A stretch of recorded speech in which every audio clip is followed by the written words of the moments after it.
I was here at Lake Whitney, Texas, March 10th, 2005, racing for Honda Houston as an amateur, 16 years old. At the time I was hurt, motocross was everything. It was my only goal in life to become a professional, and at that, hopefully the best, one of the best. Getting hurt at 16 and just getting everything taken away motocross-wise, it was pretty harsh. I remember laying on the track and realizing my back was broken, and first thing that popped in my head was, damn, I can't race anymore, can't ride anymore. Not even the thought of not walking or being in a chair really entered my mind. Getting into real life after I was 16 was that didn't really bother me. It was not racing anymore, and as now later I'm 23 and life goes on. There's more to it than just moto, and it's not. I've kind of accepted not becoming a motocross racer anymore, and enjoying life a lot more.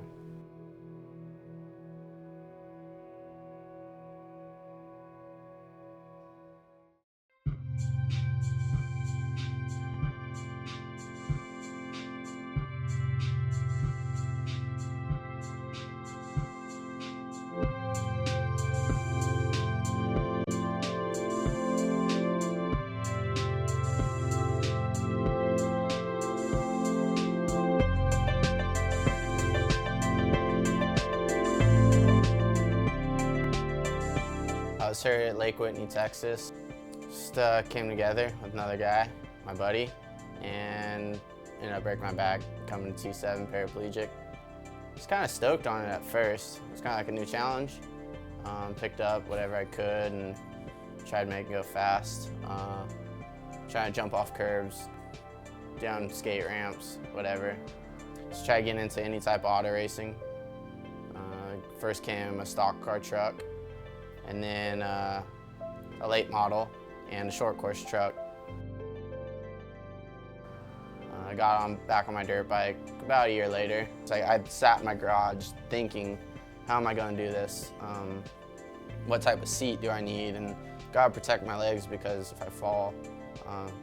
So my dad, I was out there sitting in the garage thinking of the materials and how to do it. My dad's like, you want to ride right now? I'm like, yeah. He's like, well, let's do it then. He was kind of mad at me because I was thinking about riding. So got a roll of duct tape, strapped me to my 250F and went down my driveway, and it was pretty cool. I came back to the house, didn't know what to do, just stopped up against the house. And my mom was at the neighbor's house, and she came down and she's like, was Ricky riding? And I was strapped to my bike after she came into the house a little bit more, and yeah, she was like, what the hell's going on? So it's just, since then, been progression, got electronic shifting, electric start, a 450. That made things a lot easier riding, the KTM 450. I felt comfortable when I was riding. It was never sketchy or scared. Sometimes on some jumps I would be, and it kind of felt better to go faster than kind of be cautious,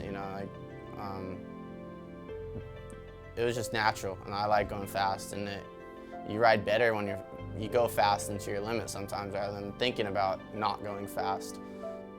I like turn tracks, but then the jumps would eat me alive, and ended up wadding up at Paula 2 years ago, the day before the Nationals. So everything was pretty peaked up, and came down the downhill and tried hitting one of the biggest doubles there, if not the biggest, and just big mounds, and cased it and wadded up, and I thought I was done for good. It was scary coming up short on a 100-foot jump, and cased and went headfirst into the ground with my bike following me in, and that thing strapped me, just started flipping me and whipping me, and dislocated my shoulder and broke my back again.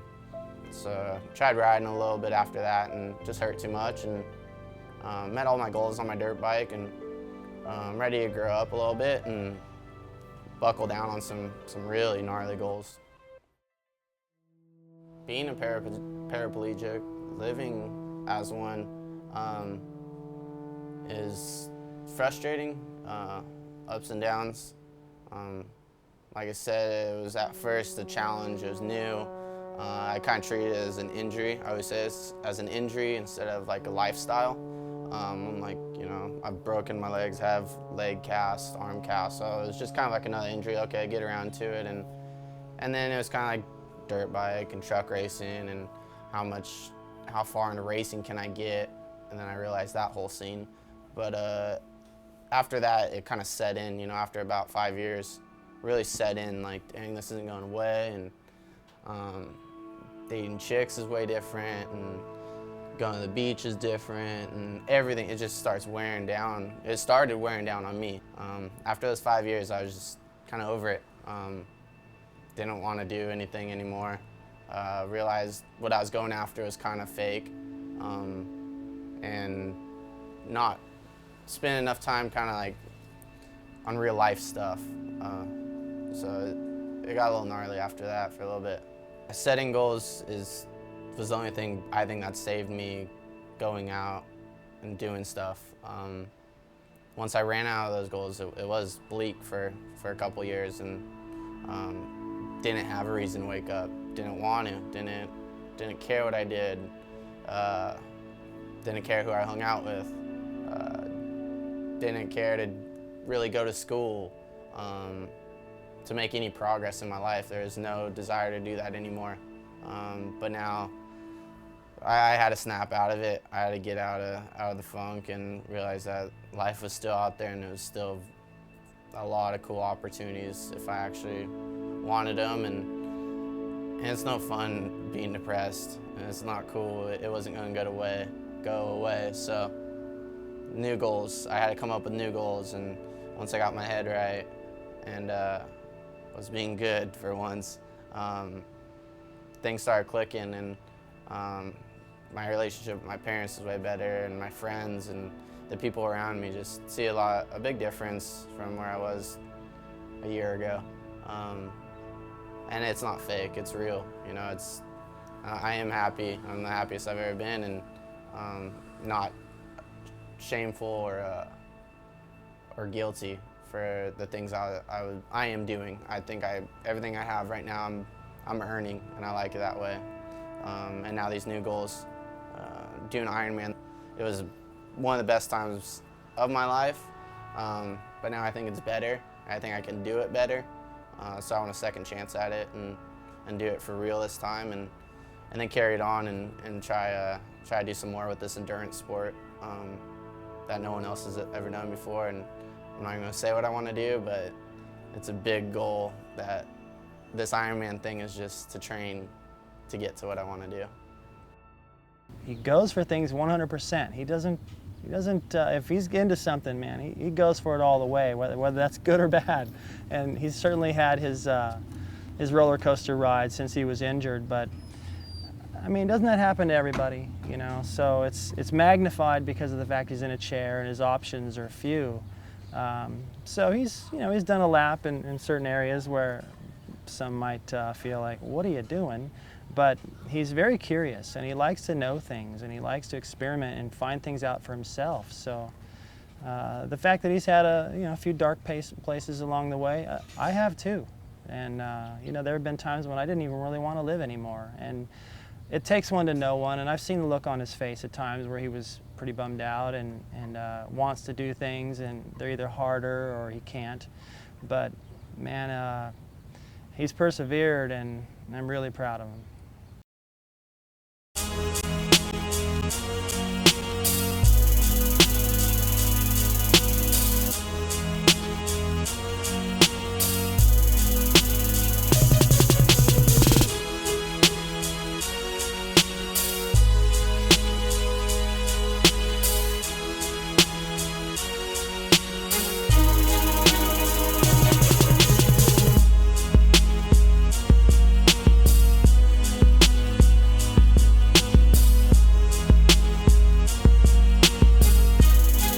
Ironman triathlon consists of a 2.4-mile swim, a 112-mile bike ride, and a marathon, 26.2 run.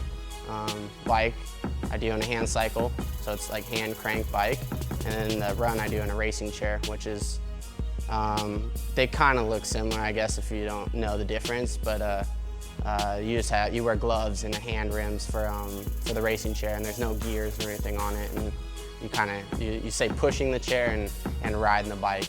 So it's two different techniques and two different completely muscle groups.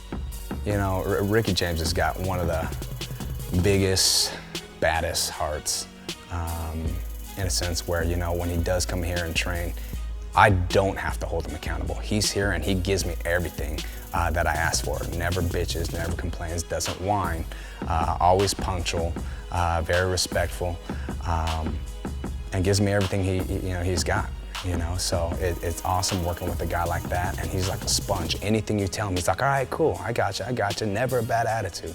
You know, so guys like that, you know, I'm always rooting for the underdog, you know, in the corner of the guy who wants to work the hardest. And, you know, not just talking the talk, but at the end of the day, putting in the work. So he's one of those guys, it's awesome, it's truly a privilege.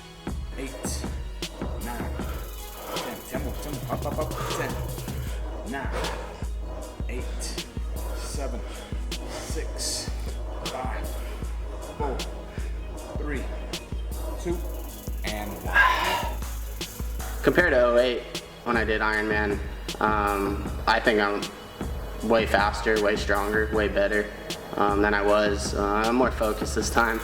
I have more of a passion for it instead of just a cross off my list. I actually kind of, not saying I didn't care about it before, but I didn't have 100% invested into it like I do right now. Since this being my first time working with a paraplegic, you know, first off, he's just got a great attitude. And he was really patient with me, gave me an opportunity to kind of learn a little bit and research, and absolutely, it is day and night difference. But at the same time, it's so rewarding, you know, and being able to, as a biomechanic, looking at different muscle groups and what's a primary for him, what's a secondary, what's a stabilizing, fascinates me. And that's really been, you know, what's kind of been a lot of fun. You know, I can think that this is a great exercise, but until he starts utilizing it and he starts feeling it when he's riding, when he's swimming, he gives me feedback and we're like, all right, that's the one. We want to continue doing that, or I didn't feel that one so much. Let's go ahead and clip that out.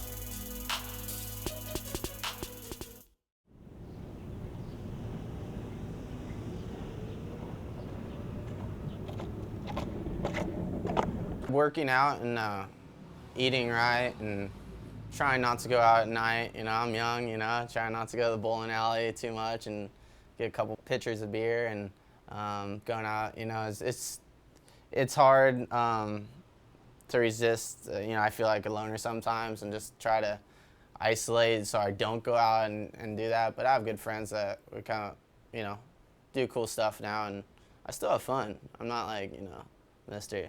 Sit in the house and go train every day, but it is torture sometimes. But there's something about it that I'm hooked to right now, and hooked on is keep pushing, always get better. Like motocross, you can always get better, and breaking it down now, get better with my swim technique, and it sometimes I don't want to go work out, but once I get into it, I'm like, I don't want to really stop. I want to keep going and push, and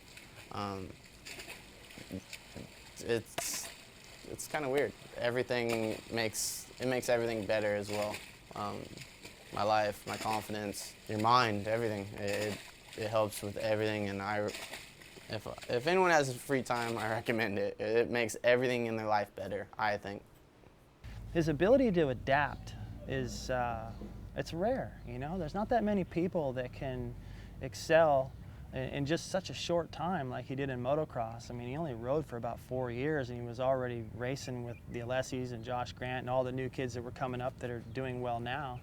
And he carried that same God-given or natural ability, or whatever you want to call it, over to truck racing and now into triathlon. So it's, you know, he likes having me, I think, to, you know, for advice and as a mentor, since I've done a bunch of them. But it's really fun for me to see what he can do, and he bites off a lot, you know, maybe more than he can chew sometimes, but he always figures out a way to chew it and inspire everybody that's watching. I've been riding a Handcycle since 1996, and the first one I had, I nicknamed the Lincoln Town Car. It was heavy, it was wide. I couldn't even fit through the poles to, you know, the posts they cement in the ground to even get to certain bike paths. It flexed a lot. the chain rubbed my knee. There were so many problems with it, and even though I helped evolve all that stuff and then did my last Ironman in 2009 on more the laid down recline style bike, I never liked my bike. Even during the last Ironman I did, I'm out there for 112 miles, roughly 7 hours, and the whole time I was out there, of course I had the race on my mind, but I was thinking, these bikes could be so much better. And you know, having raced a factory Honda, you know, I set my sights pretty high on what I think is possible and what I would rather be riding. So since the end of '09 until now, I've been developing a Handcycle that I feel is going to be more rider friendly, more affordable, a little sexier, and look a lot like the rest of the bikes in the bike shop, and a little lighter and hopefully a lot faster. So to have a kid like Ricky to hop on it and go, you know, and send me a text going, "You ain't getting it back," you know, was probably the best compliment I could ever have. So I know what I want, but I'm 50 and I'm not going quite as fast as he's going anymore. And to have somebody like Ricky to test this thing is awesome. And the fact that he likes it, it makes it even better.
So it's Monday, about 12 o'clock.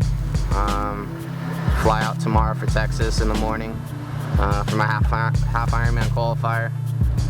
Got to get top 2 there. There's some pretty gnarly guys, but had a nice little warm up today. Kind of final things, final touch-ups, and make sure everything's good. Body's feeling all right. Little aches and pains here and there, but it's kind of like the Ironman triathlete life is. You're always going to have something sore, so I feel pretty good though, and all my times have been right on and couldn't ask for anything more. I've met every one of my goals so far throughout training up until this point, and all my fastest times have come over like the past 2 weeks, so I feel good. And like I said, go hammer it, try to go sub 6 hour half Ironman and qualify for Hawaii in October. Make all this training pay off and show my sponsors like 2XU and 100%, you know, that they believed in me for a reason. So we'll see how it goes, and thanks for everyone for watching this, and hopefully I come back with a good story.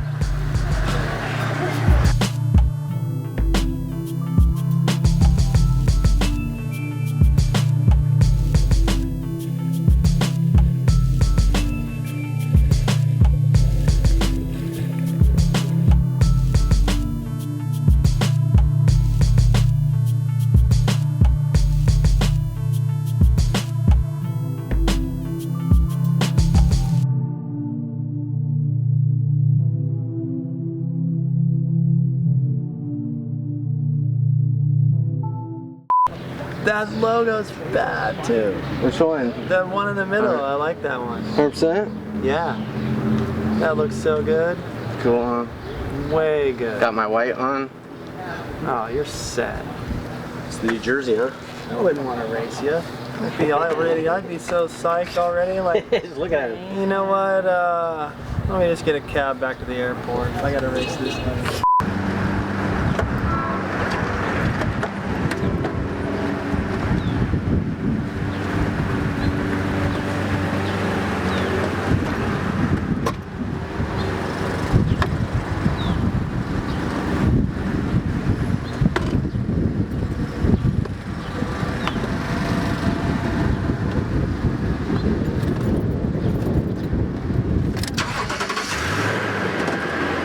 bitch.